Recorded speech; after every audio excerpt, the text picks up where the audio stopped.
Hello buddy, it's Wyvern here with another bit of Total War Warhammer 2 multiplayer gameplay. And this time around we are going to be on the Dragon's Cave, squaring off as the Wood Elves against the forces of Itza, led by Indy Pride from Milk and Cookies Total War. If you haven't checked out his channel, be sure to do so. I will be leaving a link in the description and the top comment down below. And this was one of several friendly games we decided to knock out a couple days ago.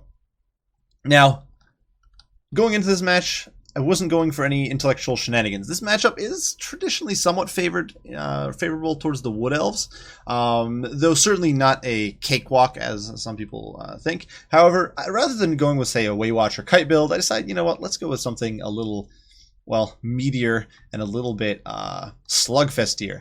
No crazy fancy footwork here. We are just going to be looking to square off with the Lizard Boys and slug it out in mano a mano. Now, for my Lord, I am running Durthu, because what better Lord than the big tree man himself when it comes to crushing some lizards in melee. Recently, he was buffed to 110 armor alongside the tree man, so he's going to be tankier against non-AQ projectiles. Potentially an important factor in this match, where there are two, not one, but two Bastillodons with solar engines, two laser lizards on the field. Granted, their magic damage will bypass his physical resist, their fire damage will deal greater damage to him. However, he's still an absolute beast. He's got 110 armor. He still has built-in missile resist because he does, and then over 7,000 HP to burn through. Now for his spells, we are rolling with Flock of Doom as well as Wisden's Wild Form. I wanted to be able to buff up my relatively squishy front line, keep him in the fight a little longer, because I anticipated a wide Saurus build. That was really what I was anticipating. We've got Lamentation of Despair, of course, and Wild Heart for extra wins magic. We also do have the Sword of Daith, and this is because I was really looking to get an Armor Sundering Wombo combo with all these War Dancers. So we've got 3 units of War Dancers scattered around. Now, War Dancers trade pretty well with Saurus as is. I believe if you proc their dance, they'll actually beat Saurus in a one-on-one, which is pretty nuts. However, it is very much a grind, and it's certainly not a one-sided affair. So I figured let's try to skew the odds in our favor. So we're bringing Sword of Daith for that armor debuff. We also do have a Branch Wraith with the Withering, which is minus 30 armor. Going to be another additional debuff on top of that. Earthblood for the heals, especially for Durthu. Call of the Woods for extra melee attacks. So that's really going to help our Wardens of Sithral, our War Dancers, those units, if they're blobbed up around the Branch Wraith. We also do have the Wardens of Sithral, adding a third layer of armor sundering with actual armor sundering on them. So potentially we've got minus 90 armor we can get on a target if we manage to connect, and I'm looking to really grind through what I expected would be a lot of Saurus with this build. Now, besides that, 3 units of War Dancers are scattered around, looking to mince through Skinks as well as Saurus. On the periphery, we do have multiple units of Eternal Guard with shields. These guys, of course, can soak up a Cav charge. They can hold their own against lizards for quite a while, because lizards don't have the best offensive stats, so these guys with their 44 melee defense tend to hold rather well. We also do have 3 units of Starfire Shafts scattered throughout the center here. Now, these guys, great for just dishing out a lot of hurt. They can burn through the heavily armored Bastillodons and Stegodons, and even Lizardman Cav, if it's not careful, they will melt through. They're just a very, very powerful archer for how relatively cheap they are. Finally, we do have the Wild Hunters of Kurnus, the Regiment of Renowned Wild Riders. These guys do have magic attacks and anti-large, and I decided to deploy them somewhat safely back here rather than vanguarding them, because I didn't want to get jumped. But they will be exploring possible avenues of backline harass. And they're also here for a little bit of backline defense to help protect the Glade Guard, especially from Indy's cap. Now, Indy has gone with a rather surprising build, or a build that caught me a bit off guard at any rate. He did bring the Slan Mage Priest of High Magic, so that's not a bad choice. In my opinion, this is a really good choice of Lord in this matchup. You get Hand of Glory, great buff, helps compensate for that low melee attack. Apotheosis, of course, good to have heals. Soul Quench, interesting choice. It's a spell I don't use often, so I don't feel particularly comfortable judging how good or bad it is. I do know that if you get a meaty connection with it, it can do quite a lot of hurt against infantry especially. Blood Statuette of Spite, very nice against low HP elf units. I'm very fond of this ability, especially against high elves, but against wood elves, they've got the same issues, really strong. Shield of Saffrey, so as he's going to be spamming spells, he's going to be granting his troops ward save. Shield of the Old Ones, because you can never have too many ward saves, and a Banishment to melt my blobs even more. Now, alongside him, there are 2 laser lizards who are going to be quite beastly. Now, they do fire and magic damage, going to be bypassing those resistances on Durthu, but fortunately, only 108 of that damage is AP, so it's not sort of the end-all, be-all of damage. They also do have a lot of targets to potentially focus down. They've got Wardens of Sithral, there's War Dancers, there's Glade Guard, there's Durthu. There's just so much that they kind of could focus that I'm hoping that there's going to be a little bit of oversaturation that's going to hopefully mess with Indy's targeting. Besides that, he does have a whole bunch of skin cohorts zoning the front. Obviously, good for screening away archers, zoning away Waywatchers, that sort of thing. reinforced by even more skin cohorts with javelins on the periphery, and that's all protecting the central Death Star. 2 Temple Guard, the Legion of Chaka, the Star Spear Edge Mover down, which does have an ability granting 44% missile resist for 25 seconds. A very, very powerful spell.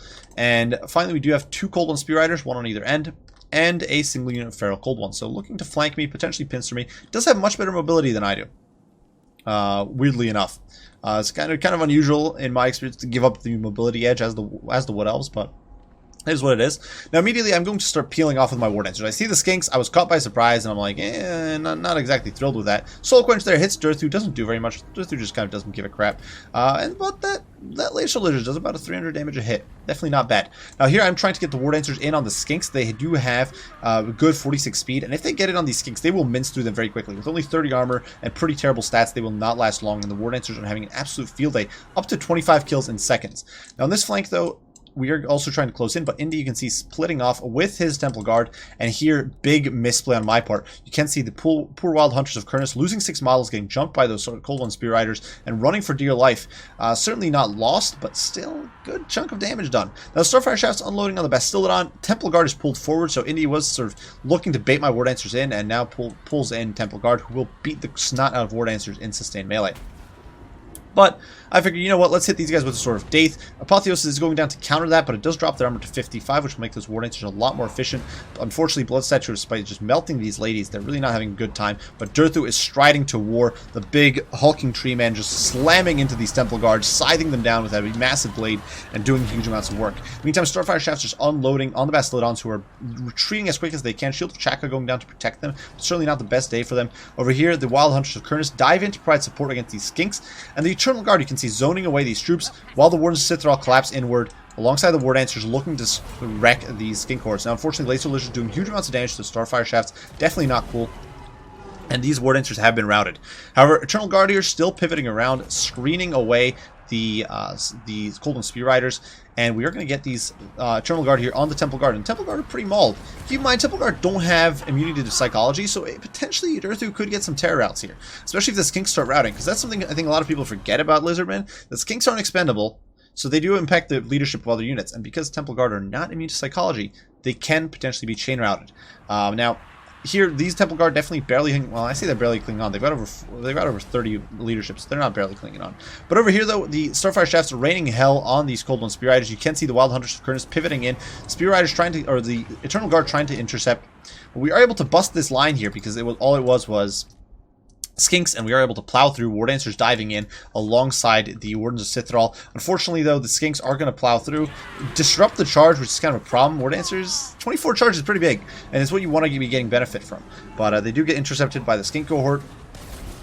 And Laser Lizard still firing away at the Wardens of Sithral, who are very healthy, and this is going to be a big problem for Indy. These guys have a lot of HP now. Now over here, Cold One Spear Riders are collapsing around the flank, swinging around these Temple Guard. You can see the Eternal Guard here kind of being wasted, trying to chase those spears when they should really be pivoting. Over here, the Wild Hunters of Kurnus got an intercept on the Cold One Spears, doing a lot of damage, getting supported by an Earthblood, trying to just keep them in the fight as long as I can. Banishment, though, piling into the Glade Guard as the Cold One Spear Riders do dive in and start doing some work, and this is not good. Things are looking rather grim. These Eternal Guard here, juggling back and forth, trying to intercept units left and right, prevent Indy from shutting everything down. Fortunately, Glade Guard have passable melee defense of 27, which doesn't sound great until you look at the 27 melee attack on the Cold One Spear Riders. So they're actually going to be relatively resilient. We are going to get this intercept here with the Eternal Guard, and they will drag these guys into the muck. Unfortunately, now these guys are free. But, you know, these Glade Guard are still firing. They are chipping away at these Cold One Spear Riders, shooting them to death. You can see they're now down to 16 models. They're actually bleeding quite a bit of HP to that Glade Guard fire, and not having a good time. And that's one of the cool things about Glade Guards, that because they fire while moving, they can just pivot, engage wherever needed. Now, Laser Lizard's pounding away at Durthu, doing a lot of damage here, blinding the poor guy, not having a great time, but he's able to smush these Cold One Spear Riders. They are just surrounded by elves. These clever girls here just getting overwhelmed by the green tide, the forest tide, dragged into the muck. Those guys are sent flying there by some of the fleeing spear riders. We are able to remove much of the cavalry from play, and that is a big win for us. Now, this stage, the balance of power is actually in Indy's favor. However, keep in mind, he doesn't have much left to deal with Durthu. There's this unit of Temple Guard, which is getting a very nice apotheosis. It's going to help them a lot. They will win this fight with the Eternal Guard, certainly, but they are not going to take it for free. The Eternal Guard, with their AP, will do some damage. We still have a decent chunk of Starfire Shafts who are now raining hell on this Bastillodon. though unfortunately we haven't been able to shut it down, so that is definitely a bit of an issue. You can see that beautiful connection there, just mulching those guys. This Bastillodon up to 54 kills. This one over here up to 49, so they have not been idle this game. They've been getting some massive value. Dirthu over here engaging on the skinks who are trying to intercept that backline. Just plows through them and stomps all over the poor buggers. But you know, they still pile past. They get in on the Glade Guard, but the Glade Guard turns around, packs up, and runs while Dirthu sends these guys packing, just terror routing them with contemptuous ease. And at this stage, even though things are looking good, balance power-wise for Indy, he doesn't have much to deal with Dirthu. Dirthu still has 3,800 HP. The laser lizards are almost out of ammo, and at that stage, there's not much here to kill Dirthu. Temple Guard, and that's basically it.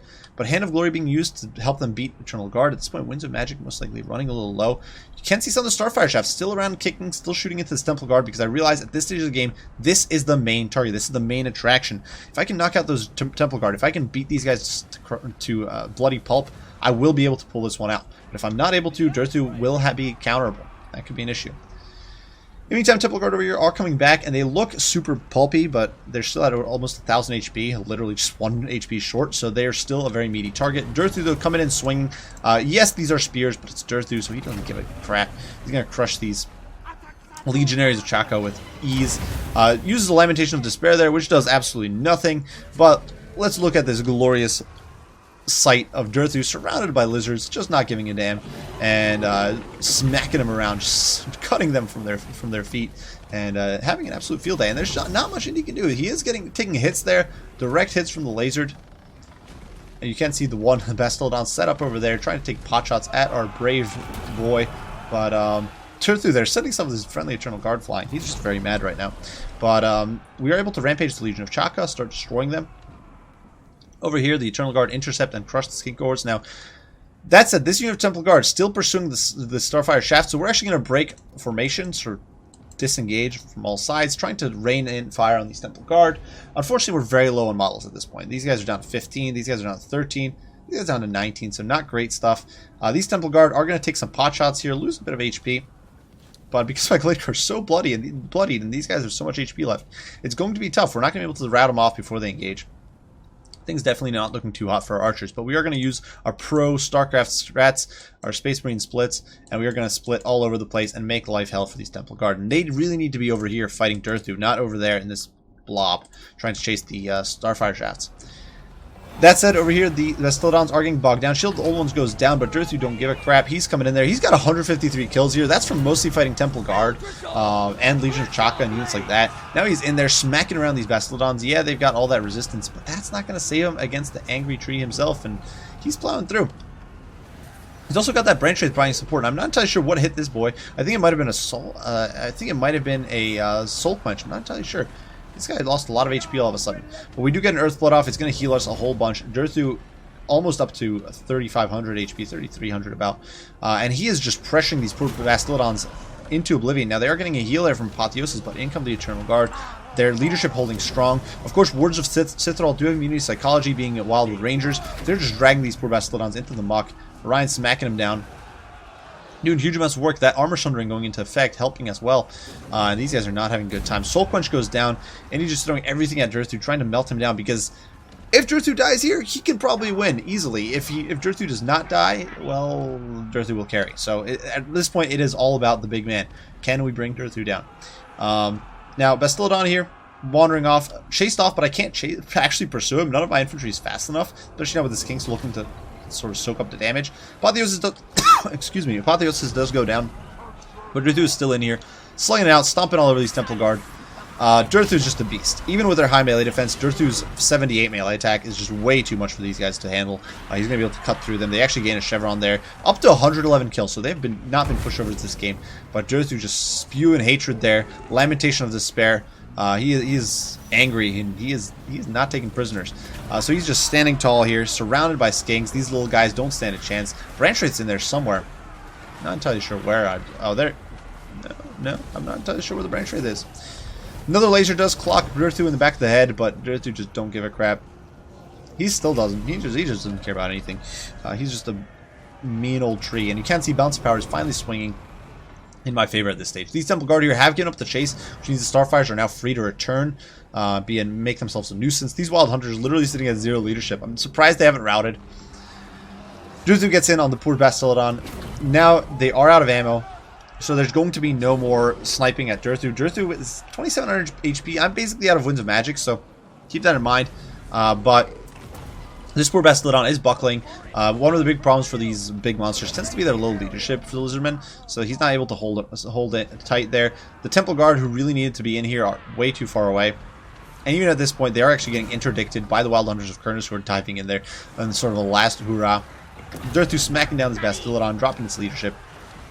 And despite the courageous charge of the Temple Guard, is not going to be enough. Balance of power is shifting decisively in our favor. The only thing keeping it afloat is the Slann Mage Priest's massive HP pool, but 5,500 HP is not very meaningful when you're faced with Durthu. And that's going to be it for the poor lizards. You can see the Bastillodon here being chased off. Indy does commit the Slann Mage Priest now, looking to get a few more kills. Cold One going down to keep him in the fight. Just look at this brave toad. He is, you know, he is a brave lad. For a chunky tree frog here trying to duel the biggest, baddest tree man of them all. Takes some guts, but unfortunately not going to be enough.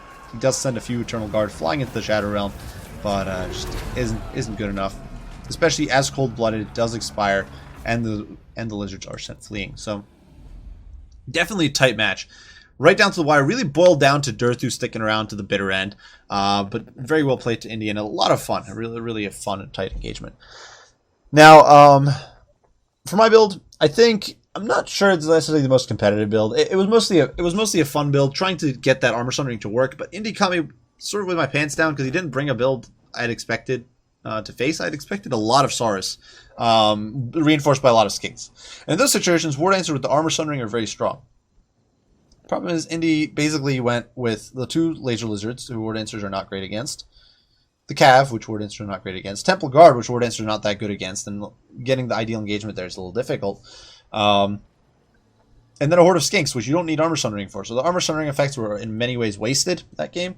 Much of the fighting boiled down to the Wardens of Cithral, who kicked rear that game. And those guys don't need armor sundering because they're AP baseline. Durthu, of course, doesn't need armor sundering either, so... the War Dancer strat didn't quite work out, but hey, you take what you can get. One thing I think I misplayed a little bit was that I could have dropped Withering in support of the Wild Hunters to try to nag some of those fights against the Cold Spear Riders. I didn't do that. Probably misplay in hindsight, but what can you do? Starfire Chefs did not perform as well as I would have liked. They were focused very well by Indy. Indy did a great job keeping his Bastillodons in the fight until the bitter end.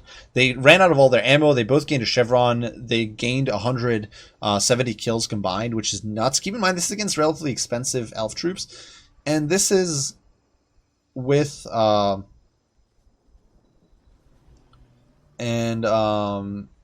this is for a unit that costs 1,100 off the top of my head. So it's not a super expensive unit, the Laser Lizard. And you get, for 2,200 gold, they probably paid for themselves. Shooting at the Wild Hunters. Keep in mind, they did a good chunk of damage to Durthu. They killed a lot of the Glade Guard. They did most of the killing on the Glade Guard, I'm pretty sure. Even if all they'd done is this damage to the Glade Guard, they would have almost paid for themselves there. So, yeah, the Laser Lizard did some great work. They just weren't enough to stop Durthu, and I think that was really the key there. At the end, I think Indy needed those Temple Guard in the fight against Durthu. And unfortunately, they were off Benny Hilling with the Glade Guard. And I think that boiled down to the fact that earlier, while the Temple Guard had bogged down on the War Dancers, the Cold Spear Riders had gotten sort of crushed by the mix of the Wild Hunters, the Glade Guard, and the Eternal Guard that was sort of run Benny Hilling after the Cav. So definitely a fun one. Some crazy kill counts for some of the units here. The Temple Guard proving their prowess, proving their mettle, slugging out with the War Dancers. They're such a versatile unit. They can really do rather well. The Bastillodons, as mentioned, did really well. The Wardens of Cithral kicking rear, actually outdoing Durthu for kill count. Obviously, keep in mind, a lot of that was probably Skinks, but still, good job for them. Same with the Wild Hunters, 134 kills. A lot of that against Cav. So some great work on both sides. I'm really not entirely sure what I think. Yeah, I just think that Indy needed to. I don't think the build was actually bad. I thought the build actually held up rather well, all things considered. I just think the Temple Guard couldn't be Benny Hilling after the archers. And I kind of wish I'd been able to get more value out of the Glade Guard. I wish I'd been a little better at getting focus fire on critical targets. Instead, the Glade Guard ended up running away a lot from the cavalry, or trying to run away from skinks, and trying to run away from the Bastillodon fire, all that stuff. So it is what it is. Regardless, really well played to Indy. If you guys haven't checked out his channel already, definitely go do so. He's got lots of great Warhammer content, both Total War as well as lore and other fun shenanigans. I know he does Vermintide as well, so some good stuff. Definitely go check him out. If you have any questions, comments, critiques, as usual, don't hesitate to post them down below. I'll do my best to respond as soon as I can. I do thank you all for watching, and I will see you all in the next one. Wyvern out.